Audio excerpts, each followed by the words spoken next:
ဆွဲမထားပါနဲ့လှုပ်ပေးလိုက်ပါကိုယ့်ရဲ့နားမှာမနေချင်တော့ဘူးကိုနဲ့မပတ်သက်ချင်တော့ဘူးဆိုတဲ့သူတွေကို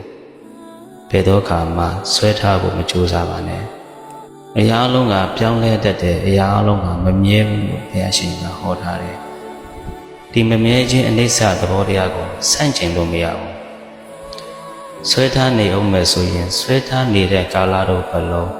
မိမိဟာပူလောင်ခြင်းတွေစိုးရိမ်ခြင်းတွေနဲ့ဘဝကိုဖျက်ဆီးရပါလိမ့်မယ်ဘယ်တော့မှငါနာကထွက်ခွာသွားမလဲဘယ်တော့မှငါကိုဆုံးပြတ်သွားမလဲဆိုတဲ့စိတ်နဲ့ဘဝကြီးကိုဖျက်ဆီးနေရပါလိမ့်မယ်ဒါကြောင့်နားမှမနေချင်တော့ဘူး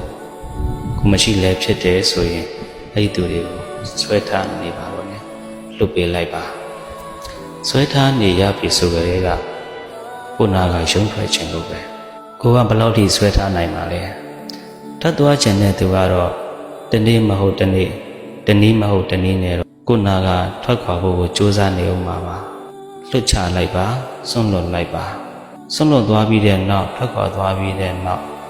အချိန်တစ်ခုရလာတဲ့အခါကိုယ့်ဘဝကိုပြန်ပြီးတော့တန်ဖိုးထားပါကိုယ့်ဘဝကိုပြန်ပြီးတော့တည်ဆောက်ပါကိုယ့်ကိုယ်ချစ်တတ်အောင်သင်ယူပါ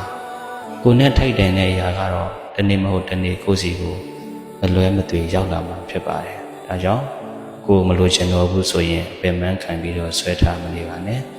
လွတ်ချပေးလိုက်ပါလွတ်ချပေးလိုက်မယ်ဆိုရင်သူလည်းပဲလွတ်လပ်သွားတယ်လို့ကိုယ့်ရဲ့စိတ်အစဉ်အလာလည်းပဲ